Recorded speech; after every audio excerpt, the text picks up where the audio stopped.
Good morning, everyone. We're going to wait a few minutes and just let everybody get all entered in here. But wanted to welcome everyone and thanks for joining this morning here on Monday morning. See, we've got a number of attendees filling in. We're going to be getting started here in just a few minutes.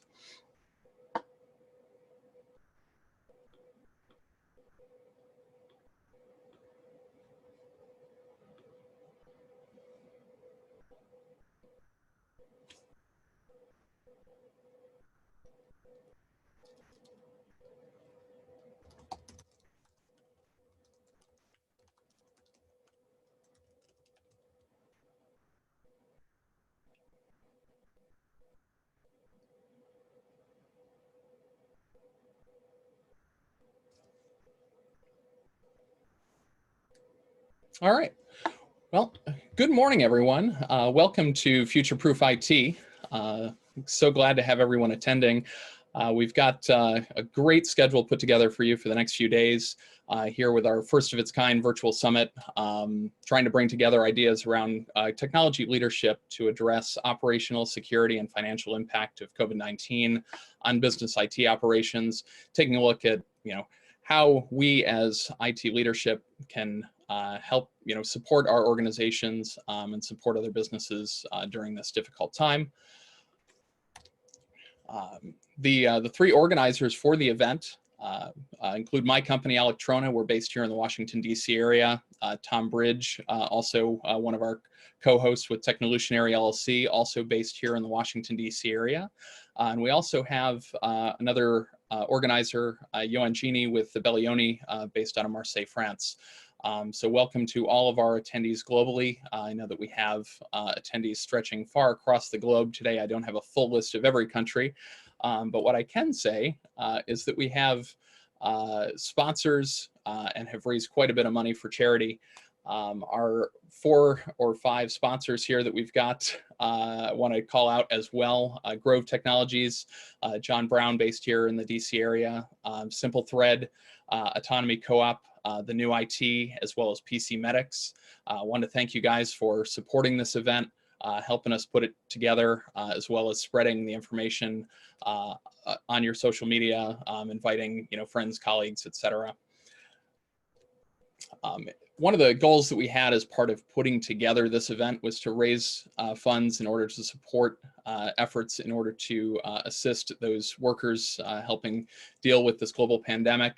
We chose the great folks over at Heart to Heart International, who will be speaking here in just a few minutes. In total so far, just with registrations we've had so far this morning, we've raised nearly $5,000 for Heart to Heart International. Those proceeds will all be going to them here in just a little bit, as soon as we collect all the final donations and registration fees. So if you've got anybody else who might be interested in joining us, please direct them, have them sign up. We'd love to have anybody else join and help us out to raise some funds for Heart to Heart. With that, I'm going to show a quick video showcasing some of the work that Heart to Heart International does, and then give Joan Kelly from Heart to Heart the opportunity to give us a little introduction. So let me get that video queued up, and then we'll hear from Joan.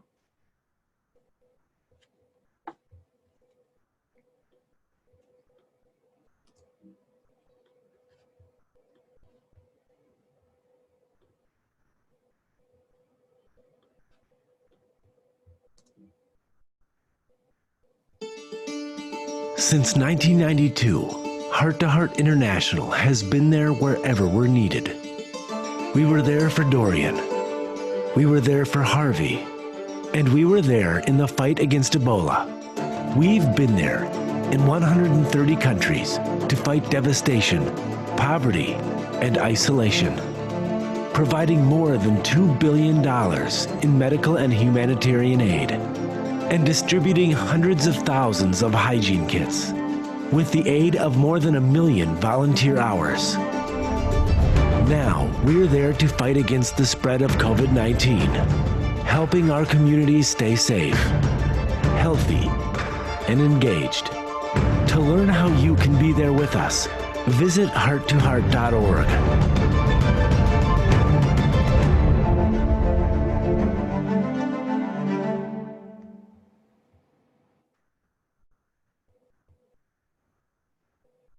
All right, and with that, I would like to introduce Joan Kelly from Heart to Heart International and give her an opportunity to give us a little bit of information about Heart to Heart and the great work that they're doing right now.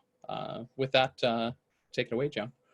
Thanks so much. And thank you first and foremost to everyone for their generous contributions. Futureproof sounds like a really exciting activity or online summit, first of its kind. And so we're very grateful for being the beneficiary organization of that. So we are not a humanitarian organization unless we have a very dramatic video with a strong voiceover. But I think that video does give a good intro, essentially, to the work that we do. We're also not a humanitarian organization unless we have a goofy name. So we're based out of Kansas, so the heart of the US, and started with the first and largest humanitarian airlift of its time into the heart of Russia in the early 90s. Where there was a real lack of medical supplies. There were healthcare professionals, but not supplies, given the fall of the Soviet Union. And so the organization started Heart to Heart, the airlift from the heart of the US to the heart of Russia. And from that, it's really grown fairly exponentially. We've now distributed more than $2 billion worth of product. I work as the manager of our disaster response team that takes teams around the world and domestically in the US to provide medical assistance in the wake of disasters.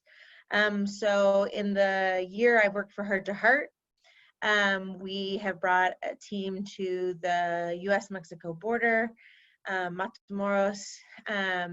We deployed for Hurricane Dorian in the Bahamas.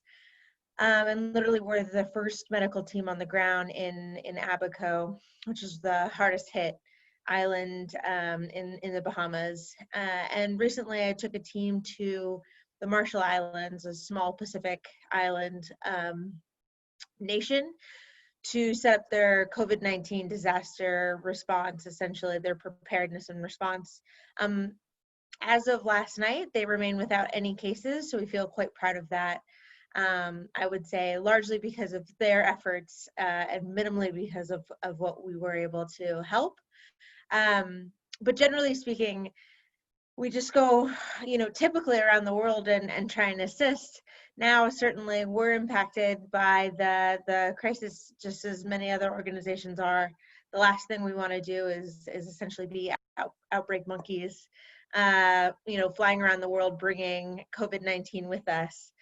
And so we've really pivoted at this time to not only provide kind of essential medical supplies. We've done more than 300 distributions of medical supplies to organizations in the Kansas City area, across the United States, and around the world.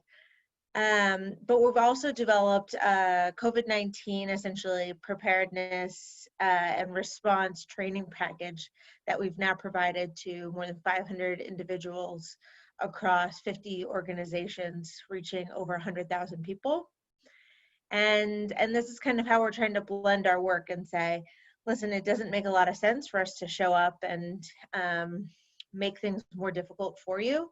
And potentially be a source of a cluster infection. Instead, how can we build capacity over Zoom calls? And so we're pivoting in a lot of the same ways that organizations that don't typically respond in this situation do. And so that's basically where we're at. I spend all of my time on Zoom instead of going places, which is a new world for me. I miss airplanes, but I think we all can relate to that a little bit. Yeah, exactly. But we think it's also the responsible thing to do. So we're very, very grateful for the support that we've gotten, and in the case where we have community transmission really limited here, I expect in the next couple of months that we'll be called to respond in places that have really lacked supplies and support, but we'll definitely see how things unfold. Our big planning operation now is what happens if a hurricane hits, and there's no substitute for how we deploy it in that situation, where there's, you know, a mass casualty situation in the midst of a pandemic. So that's the big activity that we're undertaking right now to make sure that we do that responsibly. Well, thanks so much. I really appreciate you taking the time to join us this morning as part of your busy schedule. And, you know, we're really happy to be able to support you guys and, you know, continue to, you know, do our part in helping, you know, make the best of this situation. So I really appreciate it. And, you know, please do keep in touch and let us know, you know, how things, you know, develop on your end, and look forward to, you know, having you take a look at some of the sessions we've got throughout the week. Thanks so much. Absolutely. Thank you. Appreciate it.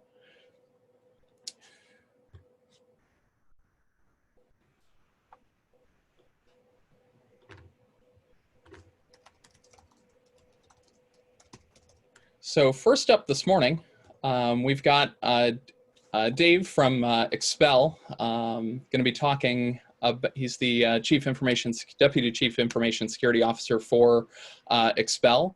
I'm going to be talking about building his IT department within a rapidly growing startup. I got introduced to Dave very early on in Expel's journey, and have kind of been able to watch and observe and participate in the growth of this organization as they've been able to raise some money and grow their team. So I'm going to turn it over here now over to David, who will give us a little bit of information about what they've been going through. Awesome. Thank you so much, Chad. Am I coming through good? Yeah. Awesome. Well, thank you so much for having me. I really appreciate the opportunity to speak today. Before I get into what we've built at Expel, I really want to have an opportunity at some point throughout the day to talk about the emotional impact on the technology team and some of the things that I'm doing and that our management team is doing to ensure that people have the emotional support to get through what's going through what's going on right now, to get through working from home, which is a complete change in pace, especially for folks that have children, which can be tough. And now those children are stuck at home with them. I'm also open to talking about office-related things. I am also in charge of facilities and office space at Expel. It's something that falls under my purview. And there's definitely some interesting things that we're doing there. We're seeing some interesting things happening throughout. So without further ado, I'm going to get into what we built over at Expel. I'm going to share my screen now.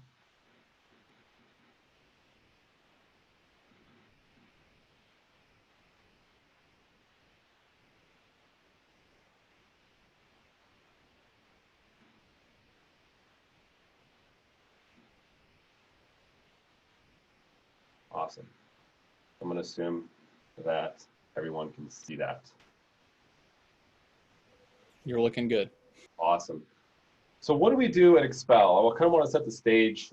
We've been around since 2016. We are a managed services cybersecurity company based out of Herndon, Virginia. Well, I think this meme kind of sums it up. Security is a bit of a hot mess. I think a lot of organizations don't really have a good grasp on how to handle security. There is such an influx of traffic and alerts and logs and just noise that comes through, and it's often challenging to figure out what should we be listening to, what's important, what isn't important. And what ends up happening ultimately is security teams get to a point where they kind of get burnt out by so much just overload of traffic and not really knowing what's important, what they should be focusing on, what they should be doing, what's bringing the most value to the business.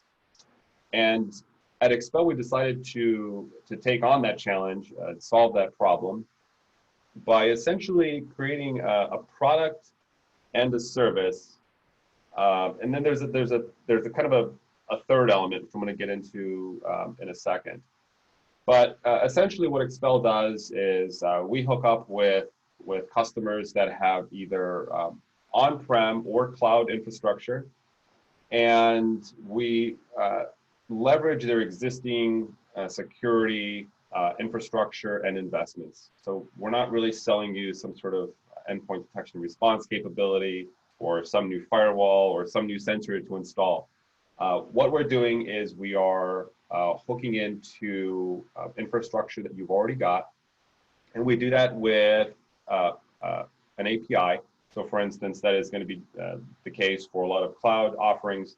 Now, for instance, if a customer has some sort of on-premise technology, we will deploy a virtual machine and connect to that appliance, whatever it is they have, maybe firewalls or some sort of on-prem SIM, and we'll ingest alerts and traffic from those devices, and we'll push those up to our cloud. Now, we're taking in, just imagine a funnel, right? There's just millions and millions of alerts coming in from devices. And let's just customer A has 20 technologies, firewalls, endpoint technologies. They've got system logs, they've got SIMs, they've got whatever, and there's just so much noise coming in. Well, we funnel that into to our system, and it then gets pruned down by eliminating a lot of the white noise. So how do we do that? Well, we break it down into smaller chunks. We've got specific technologies. Let's think about carbon black, for instance. There's a couple of different carbon black products. Let's for instance focus on their endpoint detection and response software. There's a lot of alerts that are coming out of that product that are really informational, that don't have a lot of value. They would have value if you're trying to build context around something, if you're trying to build a story, if you're trying to figure out what happened. But that sometimes the specific information alert doesn't have intrinsic value.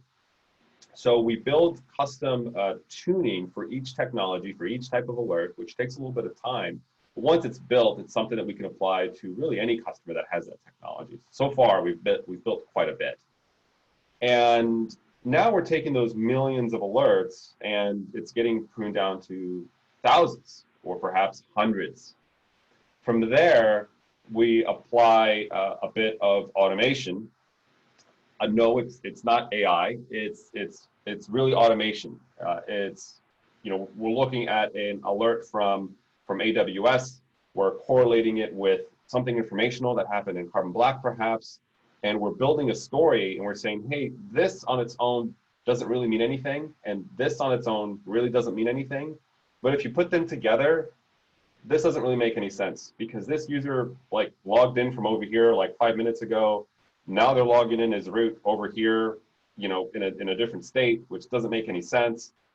So that's where we're able to drive additional value with having a small set of people monitoring these alerts and creating investigations. And they do that in a product called Workbench, which is a single pane of glass. So it's what we see as a SOC, and it's what the customer sees.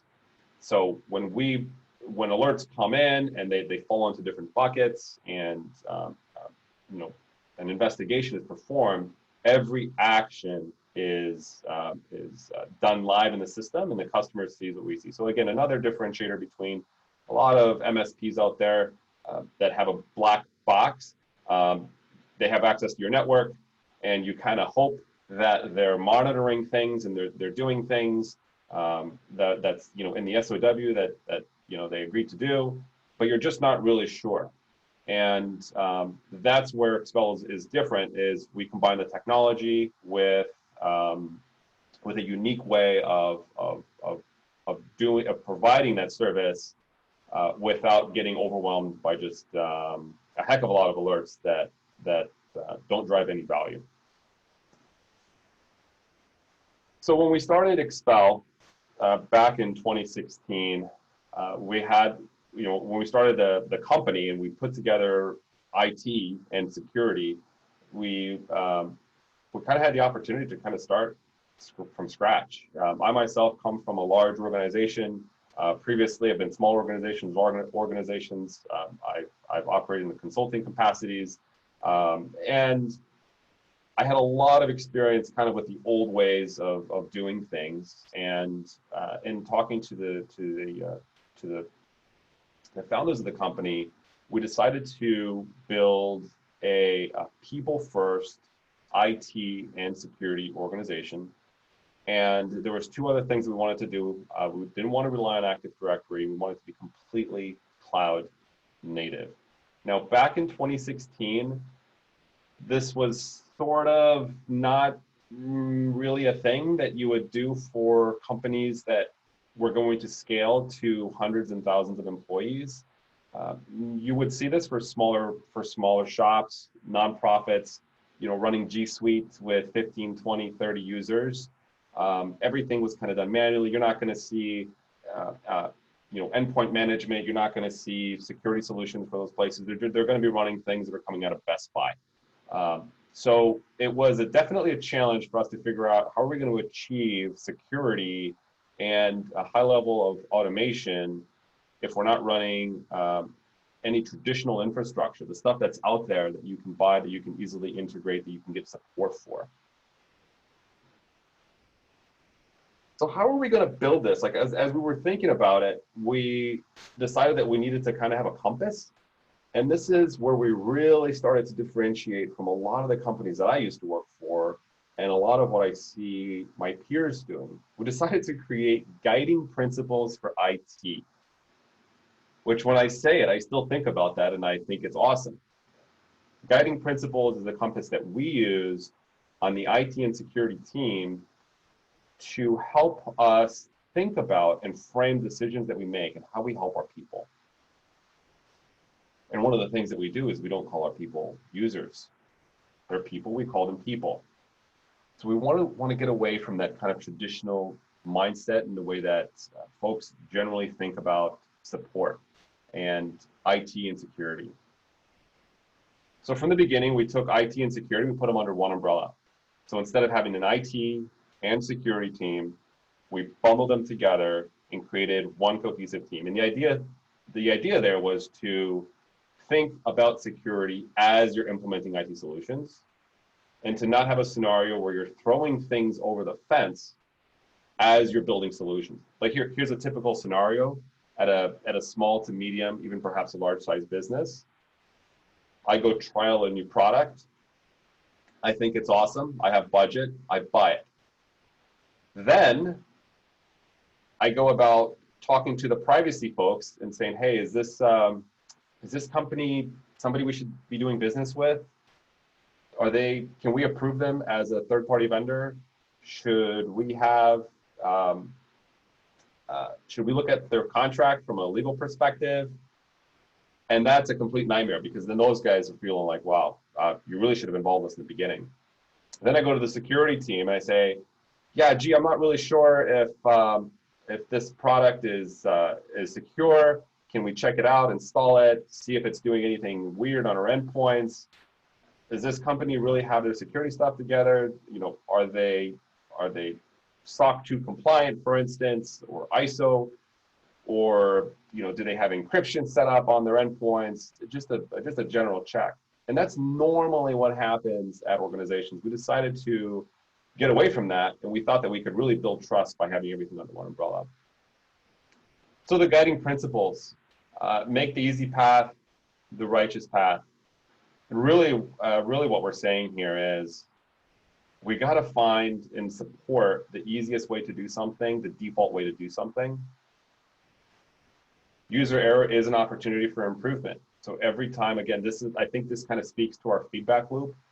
So the IT support is very tied into engineering and security. So whenever there's a problem or we see tickets come in, we look at what's going on as a team and we say, is there an opportunity to improve this? Is there an opportunity to fix this problem upstream so it doesn't happen again? Low severity problem. This is, I think, very common in companies. where it's something very simple. Perhaps you're running a Mac, you know, it's doing something funny. This requires a hardware reset or a reboot, but it gets a low priority. We don't really put a priority on things as far as I'm concerned, and my team is concerned. Everything is a high priority, and we don't look at our executives as any higher priority than anyone else. And that's something that isn't just you know, something that my team does. We actively communicate that to our executives, including our CEO or our COO or a VP of this and that. If something comes in and we're working on something, or we've got other folks that we're helping out, we'll tell them like, hey, listen, you know, we're working on this. We're going to get to you in X amount of time. And I think there's just general, you know, good customer service, setting the expectation and following up. Success is in fact invisible. I think that my metric for success is when the organization doesn't know that IT even exists, we've done a fantastic job. When IT does exist, it means that you're going to IT for help for X, Y, and Z. And in an ideal scenario, I want somebody to put in a ticket every couple of months because they just don't need anything. We've anticipated their needs. We have the right sensors in place to understand what's going on, and we're resolving their problems before they even know it's a problem. So for instance, this might seem like the craziest thing ever. Somebody brought up this example, and it's not something that we've done, but I think it just illustrates kind of what we're trying to do. Is I had a conversation with our CEO months ago, and he said, you know how these 2016 or MacBook Pros or whatever year they are, 2016, 2017, they've got these keyboards, and they tend to fail. Certain keys start to fail after a while. What if we had a way to detect if somebody's just jabbing a key 15 million times trying to make it work, to proactively get a hold of that user, and say, hey, listen, we've noticed that you're pounding on your keyboard. You haven't really said anything about it, but we want to reach out and proactively, you know, replace that computer for you. Now, I think that's a little bit unrealistic. I think it's an interesting thought, because I think if you're trying to jab a key and it doesn't work, probably not recording anything. So there's nothing for us to collect, to automate on, to say, hey, listen, we can use this as a feedback loop. But I think the idea is interesting, and it's what I'm really excited about is the opportunity to have these types of conversations with our CEO. And I think if these are the types of problems that are being suggested, then we're doing a hell of a good job everywhere else. And I'm really excited about that. So the last guiding principle is complexity is death. I think this is, I think Chad can probably speak to this at some point, but we try to use automation as much as humanly possible.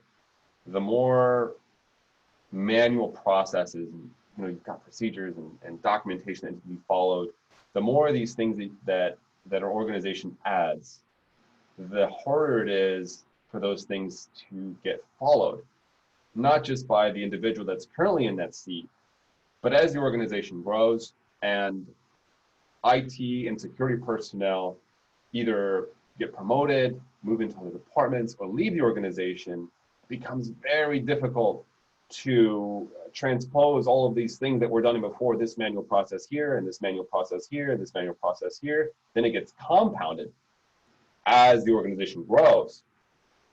It's very, very difficult to do. So we decided this guiding principle speaks to resolving issues with automation. So we talked a little bit about IT and security under the same umbrella, one team, one fight, and that builds context and awareness, and I think that's awesome. It's been working out very well for us. And we decided to eat our own dog food. So we're also a customer of Expel, which is really nice. We provide feedback to our product and engineering team to help them understand, like, hey, what we like about the product, what we don't like about the product, things are going well, and things that can be improved. So we talked a little bit about automation. It's hard to maintain speed and quality through manual processes. Repeatability is going to be tough. Compounding issues, the tribal knowledge problem, I think this is probably something that everyone has experienced, especially if you started at an organization as a new employee, as opposed to me kind of building this one up from the ground up. You're going to walk into so lots of scenarios, well, where you'll hear a lot of, well, that's how we do it. That's how we used to do it. That's how it was done. And no one's really kind of challenging why that is. So how do we move the needle? As I was growing the organization, one of the things that I quickly realized was, and having previous experience with Jamf, I'm small. I was about 40 employees when I had the first conversation with Chad. I'm small, but I know that I need a very high level of skill set and expertise to help me build the foundational level of automation that I need to get this IT and security organization to 500 or 1,000 employees. And I wasn't willing to pay the price in trying to build something myself that would create a lot of technical debt in the future and make it much more difficult to improve our processes or automation. So I kind of put my money where my mouth was and decided to have Chad and his team come in and help us. So there's a lot of things that we did, but I just wanted to note just some of the bigger ones that I was really, really happy about. Some of this stuff, I mean, I would have these wild ideas about something that just, hasn't been done before, or was just, in my mind, I couldn't even figure out how to technically do it. And nonetheless, I had a conversation with Chad and I said, these are my cuckoo ideas, and I'm hoping that you can figure out how to make them happen. And make them happen, he did. And let's talk about them for a quick second here. Automated laptop migration process. I think what's challenging is every time somebody gets a new laptop, especially with these butterfly keyboards, we don't really like sending people to the Apple Store. Well, we don't send people to the Apple Store. We would rather just replace their entire computer and have them back up and running as quickly as possible. Well, how do we do that? We do that through a laptop migration process. Now, you're probably saying to yourself, well, you could easily migrate your laptop with the built-in tools and technologies that you're getting from Apple.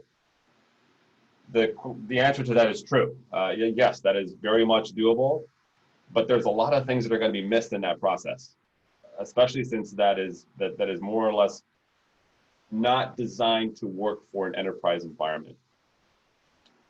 So what I was, like some of my requirements in the laptop migration process was I wanted all of our endpoint technologies to register for the computer to be renamed as the old computer.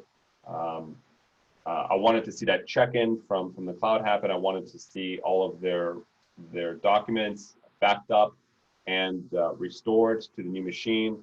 I wanted to have a lot of double checks in place, for instance, for file vault and things like that, to make sure that those things were actually working, and not just make an assumption that if I move everything from one spot to another, that it continues to work. So there's a lot of checking and double checking in that process to make sure that not only do we have everything transferred to this new box, but it's all working with all of the security technologies, and all of the boxes that we previously had checked are still checked. And that was difficult to do, but they got it done, and I was really, really happy with that result. So now it's as simple as hooking up a Thunderbolt cable between boxes, hitting a few keystrokes, and I think depending on how much data is on a machine, 15 to 20 minutes later, everything's done, and that employee can log into that machine. Automated laptop refresh process. Again, something that I wasn't really quite sure how they were going to knock this one out, but my requirement here was I don't want to run into a scenario where people come to us and say, hey, it's been 3 years and I'm due for a laptop upgrade. I would rather automatically reach out to that employee, let them know that there is a laptop coming on X date. Here is the process to run the laptop migration and how that's going to work. Do all of this in our ticketing system, so the ticket is automatically generated. And I would also like to have a clear line of sight on how many of these we've got coming up the next quarter, the next 6 months, the next year, so we can easily budget how many computers we're going to need to buy from an upgrade perspective. That's something that's kind of hard to budget. I think it's easy to budget endpoints for new employees. I think it's more difficult to budget upgrades for existing employees. And I'm very specific about the budget. I didn't want to get to a point where we're just not really sure about this, and we end up spending money on new computers, which at $3,000 a pop, if you've got 30 or 40 of them in a year, that could be a huge line item in the budget. So I don't like surprising our COO, and I thought this was a fantastic way to keep everyone on their toes, everyone informed, and again, reduce friction for our people. Redefined our device enrollment process. This is the best process I've really ever had a chance to experience. I think we leveraged kind of the full capacity of what Jamf can offer with Nomad. I think it's the Jamf Connect now, and all of our cloud technologies, single sign-on. It's just a super smooth and seamless experience for our people as they come into Expel. And even though the DEP process works very well, and I think it's very quick, we still actually, because we want to provide just the ultimate best experience for our people, we still actually manually set up these computers, we DEP them ourselves, and then we give them to employees on their first day, kind of already set up. They just need to type in their password. So they don't need to wait for applications to get streamed to the computer and installed. But again, very happy about that. And the last one here is an automated application upgrade process. So for instance, Zoom, Slack, Chrome, there's a lot of applications that we use every day that normally you would expect your employees to update themselves, whenever they have an opportunity to do so.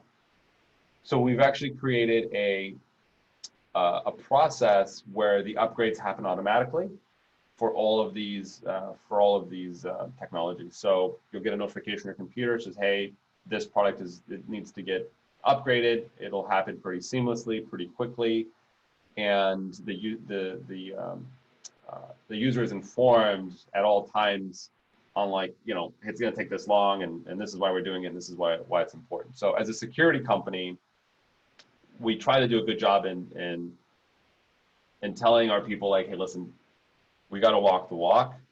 So we need to make sure that we're doing all the stuff that we're preaching as a team and as a company. So Electroda continues to help a lot of the things that are happening in IT, and really kind of what's defining the pick list for what we're going to be working on next. Well, it's really what's coming out of the service desk. What types of requests are we seeing from people, and really kind of trying to think through those and figure out if there is some opportunities for us to kind of look upstream to see how we can solve various problems. Now, what's next on the list? Jamf Protect. We've had an opportunity to play with it a little bit. It's an interesting product, but that's really all I have to say about that right now.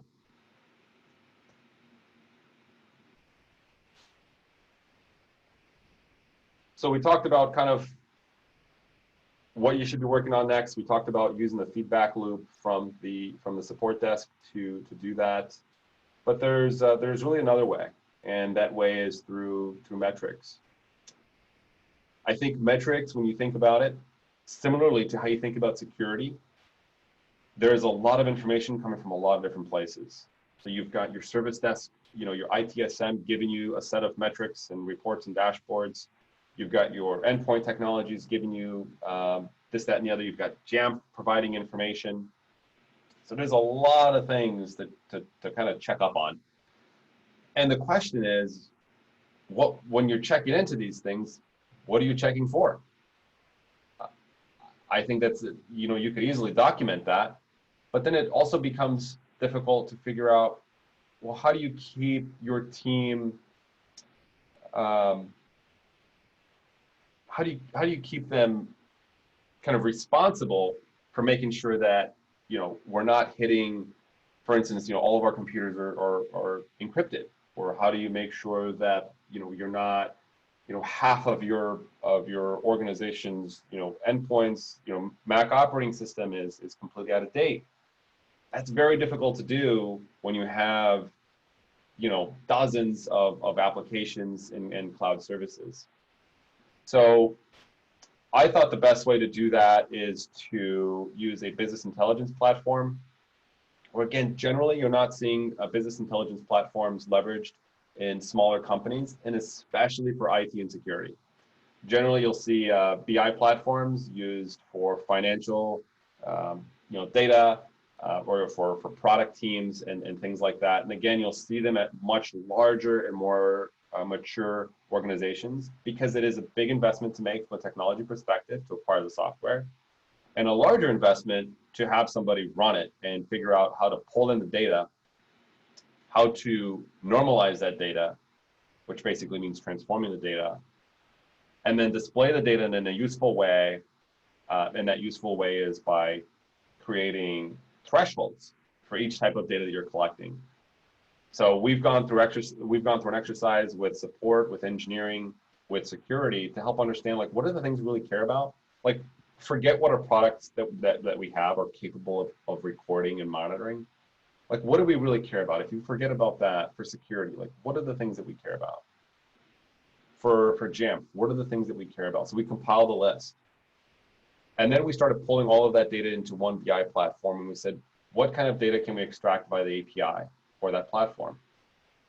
And then once we get that data into a graph, or whatever you want to call it, you know, kind of a pie chart, you know, the flavor du jour, however you want to visualize it, how do we make it actionable?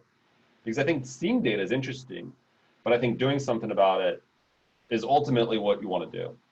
So that's where we create thresholds.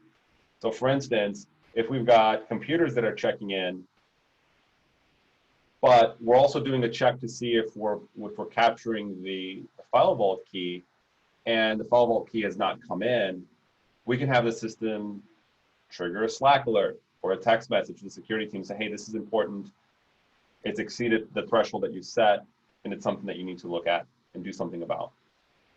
So I think that's kind of ultimately the last step in what we've built, and we're right now at about 200 employees.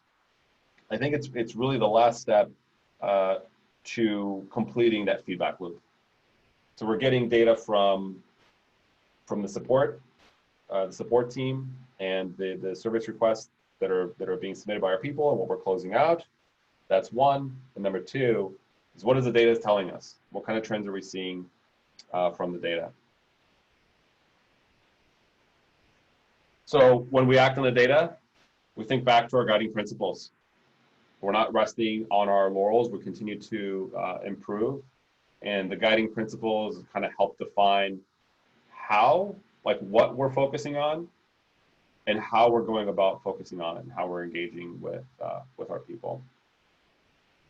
So one of the things that we're starting to see here, based on everything that we've built and everything that we've done, because we've automated our way out of so many things, it's created an opportunity for the IT and security team to play a role in moving the needle on organizational objectives outside of IT and security. So for instance, my team is now playing a major role in moving the needle on sales efficiency for our product team, and moving the needle on helping create metrics and reporting for our sales team. And generally, that's just not something that you see. Generally, the IT and security team are always so swamped, and there's so much work, and there's not enough time to do it, and people are overwhelmed. So through everything that Electrona has helped us create, and I think when you combine that with the guiding principles, that really kind of speaks to, you know, how we're hiring people, and because it's not really just about how we do things. I think if you're using those guiding principles that we've put together to define how we do work, I think it really speaks well into how we hire people and what type of people that we hire. And with everything that we've done, with all the work that we've been able to do with, through the help of Chad and his team, we've been able to now in the last couple of months, with everything going on with COVID and working from home, we haven't been one of those companies where we've been redirecting people to support activities because we got to get people remotely up and running. That hasn't been a problem for us. Really, there's really been no changes, except the fact that I've got my entire team working remote, and I'm trying to figure out ways to keep them engaged, to support them emotionally. We all kind of have our ups and downs, and I think we've got folks dealing with depression, with anxiety, and that's the role that I've been playing most recently. I feel like a bit of a counselor in our one-on-ones, trying to just be someone that people can talk to, and I'm just someone that listens. Sometimes I don't provide any advice, but I think it's just important to be there for them. So thank you, Chad and team, for helping us get to where we are today. Well, thanks for all the kind words. I really appreciate it. We've got just a couple minutes here for, I think probably enough time for about one question, which I have here. One has come through. If any other questions do come through, we'll try to pass those into the Slack instance. But I've got a question from Bert Patton for your 200 endpoints or 200 employees. How big is your IT and security team together as far as supporting your internal users? Well, my entire IT and security team doesn't all support our employees. So I would say the folks that do support our employees, there's 5. That includes security. But on the support side, we only have 1 employee. Great. Well, in the interest of giving everyone enough time to get over to our next session, which I do want to feature here, we've got Justin Henderson from my team talking about how we've built our remote organization. And then coming up right after that, we've got Rich Troughton going to be speaking about SAP's transition to working from home here in the next webinar. There is a separate link for that in the email you received, as well as on the futureproofit.org login page. So I did just want to give everybody a heads up about that. And also, there is a channel in the Futureproof IT 2020 Slack workspace called Ask David. So if anybody has any additional questions for David from Expel, you're more than welcome to ask those there in the Slack instance. And I did just want to thank you, Dave, for taking the time to join us this morning and give us a little bit of info about how you built your IT organization. And I think certainly we've played a part in helping, but I think I speak for a lot of us in saying it's pretty impressive what you guys have built. So thanks so much. I really appreciate you taking the time to join us. And appreciate the presentation today. And I really appreciate the time, and I'm looking forward to really kind of anyone that wants to reach out, any questions that you may have. I definitely like to share everything that we've built because I'm so proud of what the team has accomplished. So feel free to reach out. Thanks again, Chad. All right, well, we're going to close up this particular webinar and move over to session 2. So take a look at that link in your email or on the login page, and we'll see you over there in session 2 momentarily. Should be getting started in about 10 minutes. Thanks a lot.